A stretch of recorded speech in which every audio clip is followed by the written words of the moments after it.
Hai guys, selamat kembali ke Kupi-Kupi Go. Anda bersama saya Ekram. Sekarang ni ramai yang berpusu-pusu sedang mengambil vaksin. Ada yang masih menunggu panggilan, ada yang sudah divaksin 2 kali. Namun begitu kalau kita cakap pasal vaksin ni kan, masih ramai lagi yang tidak tahu tentang vaksin-vaksin yang dibawa masuk ke dalam Malaysia. Lebih daripada satu. Kita ada Pfizer dari Jerman, kita ada CanSino Bio daripada China, kita ada Sputnik V daripada Rusia, kita ada AstraZeneca daripada United Kingdom dan kita ada Sinovac daripada China. Macam mana vaksin-vaksin ni berfungsi di dalam tubuh badan kita dan kenapa ada vaksin yang lebih mahal dan ada vaksin yang murah? Itu kita akan bincangkan di dalam perkongsian pada hari ini. Ini adalah 5 jenis vaksin yang anda perlu tahu. 5. Sinovac ataupun dikenali dengan nama CoronaVac.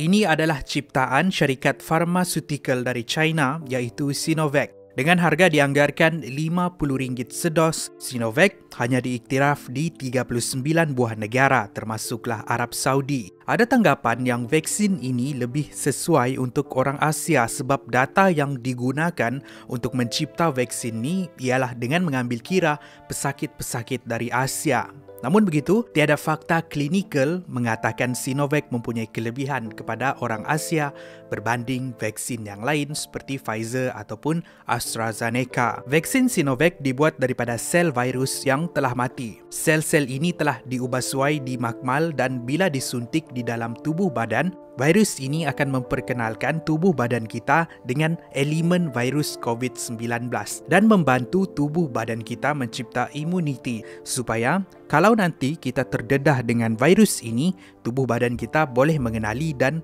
melawan virus COVID-19. Teknologi yang mereka gunakan ialah teknologi perubatan yang lama dan terbukti berkesan. Berbeza dengan Pfizer yang menggunakan teknologi baru iaitu mRNA yang kesannya sebenarnya belum lagi banyak direkodkan.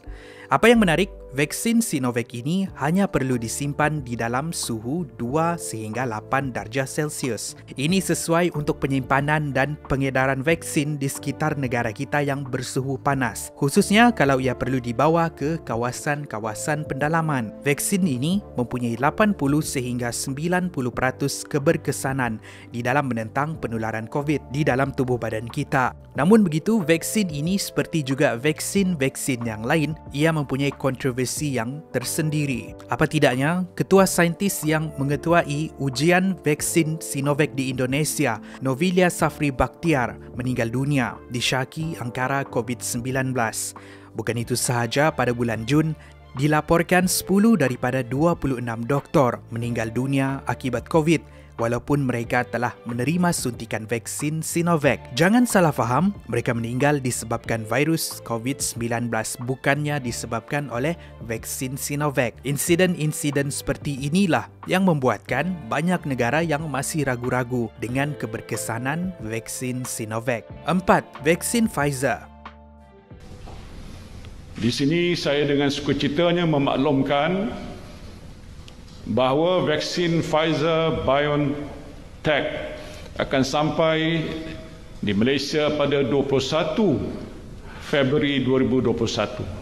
Berasal dari Jerman, vaksin ini diiktiraf oleh hampir 90 negara, termasuklah Arab Saudi. Setakat ini Malaysia membeli 12.8 juta dengan harga sedos dianggarkan yang paling mahal di dunia iaitu RM100 sedos. Untuk mencipta vaksin ini, kerajaan Jerman telah menyalurkan dana sebanyak 440 juta kepada sebuah syarikat dari Jerman yang dikenali sebagai BioNTech. Mereka mengaku mempunyai kadar 93.7 menentang varian Alpha dan 88% menentang varian Delta COVID-19.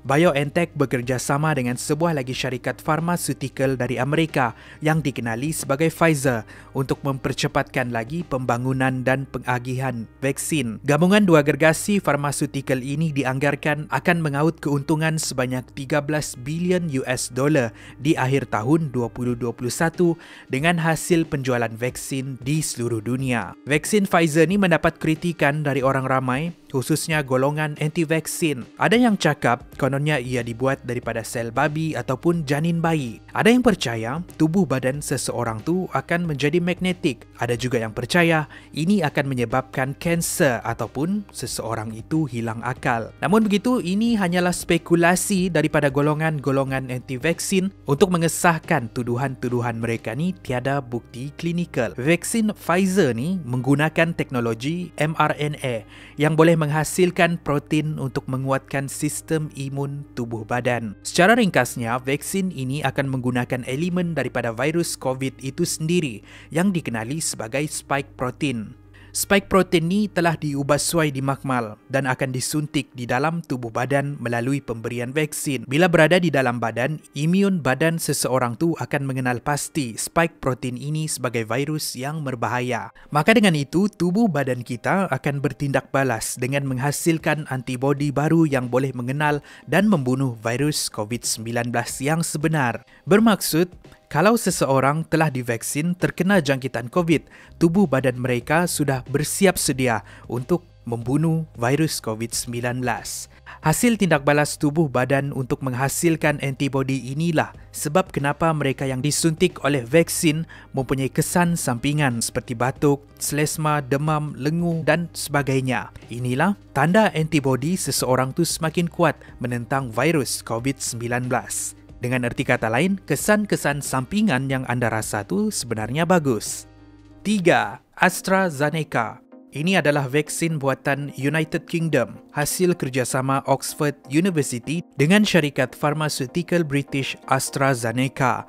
Vaksin ini diiktiraf di hampir 120 negara, termasuklah Arab Saudi dengan keberkesanan 95% menentang varian Delta COVID-19. Malaysia membeli 6.4 juta vaksin AstraZeneca. Apa yang menarik, pencipta asal vaksin ini iaitu Sarah Gilbert dari University Oxford tidak mahu mempatenkan vaksin AstraZeneca dan dia tidak mahu menerima royalti. Dia mahu berkongsi keuntungan intelektual kepada mereka yang boleh membuat vaksin mereka sendiri dan dia hanya mahu semua orang memiliki vaksin yang diperlukan oleh penduduk dunia sekarang. Dengan itu, AstraZeneca dan Oxford tidak akan mengambil keuntungan menyebabkan harga vaksin AstraZeneca jauh lebih murah dengan kos RM16 sedos, tidak meletakkan harga Yahudi macam vaksin Pfizer. Namun begitu, macam juga vaksin-vaksin yang lain, banyak salah faham yang dikaitkan dengan vaksin AstraZeneca. Kononnya, vaksin ini menggunakan DNA dari monyet yang diubah suai dan kalau disuntik di dalam badan seseorang tu, seseorang akan bertukar menjadi monyet. Jangan risau, kepada mereka yang disuntik oleh vaksin AstraZeneca, anda tidak akan menjadi monyet. Badan tidak akan tumbuh ekor ataupun boleh melompat tinggi sebab elemen yang digunakan disahkan selamat dan berkesan. Elemen yang digunakan bukanlah DNA monyet, tetapi satu virus yang dikenali sebagai adenovirus yang menyebabkan demam biasa di kalangan monyet. Virus ini telah diubah suai, di mana ia digabungkan dengan spike protein dari virus COVID-19. Ini tidak membahayakan tubuh badan seseorang. Mencipta vaksin dengan menggunakan kaedah ini bukanlah satu kaedah yang asing lagi di dalam perubatan dan ia telah digunakan untuk bertahun-tahun lamanya, seperti merawat pesakit kanser. Itulah kisah vaksin AstraZeneca. 2. Sputnik 5.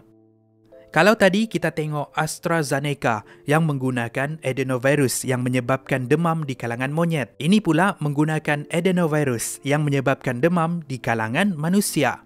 Ini adalah virus hasil buatan Rusia, dibuat di Institut Kesihatan Gamaleya, diiktiraf di lebih dari 60 negara termasuklah di Arab Saudi. Vaksin ini mempunyai kadar 91.6% dalam mencegah varian Delta COVID. Ini adalah antara vaksin utama yang digunakan di India.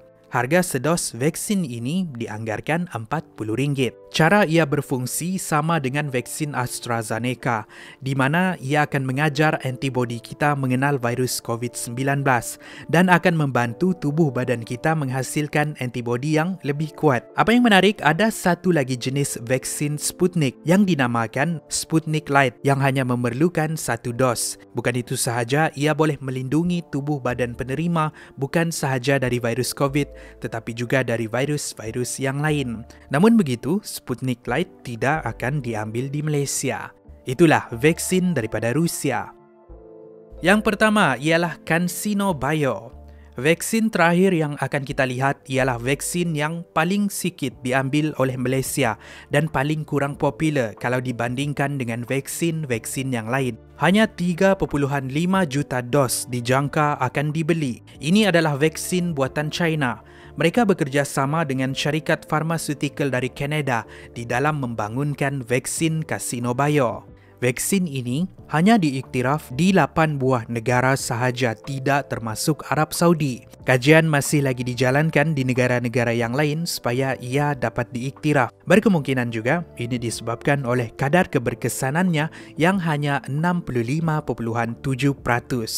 Kalau melihat ciri-ciri dan juga penerimaan dunia dengan vaksin CanSino Bio ini, kita boleh lihat CanSino Bio ini bukanlah antara pilihan terawal sesebuah negara sebab banyak lagi vaksin yang lebih berkesan. Tetapi ia diambil hanya untuk mencukupkan bekalan vaksin yang berkurangan. Walaupun begitu, vaksin ini masih juga boleh membantu tubuh badan seseorang menghasilkan antibodi menentang virus COVID-19. Satu vaksin yang kurang menyerlah di dalam senarai kita pada hari ini. Jadi pastikan jangan lambat-lambat daftar vaksin anda supaya dapat vaksin-vaksin lain yang lebih bagus. Itulah vaksin CanSino Bio. Terima kasih kerana menonton. Itu adalah perkongsian kita pada hari ini. Memandangkan ramai yang mengambil macam-macam jenis vaksin, sekarang anda tahu apakah kisah ataupun macam mana vaksin ini berfungsi di dalam tubuh badan kita. Kepada mereka yang belum register tu, pastikan kamu register sebelum vaksin-vaksin ni habis. Kepada mereka yang tidak mahu mengambil pun akan dipaksa untuk mengambil sebab kamu tahulah macam mana kerajaan memaksa kita untuk ambil vaksin.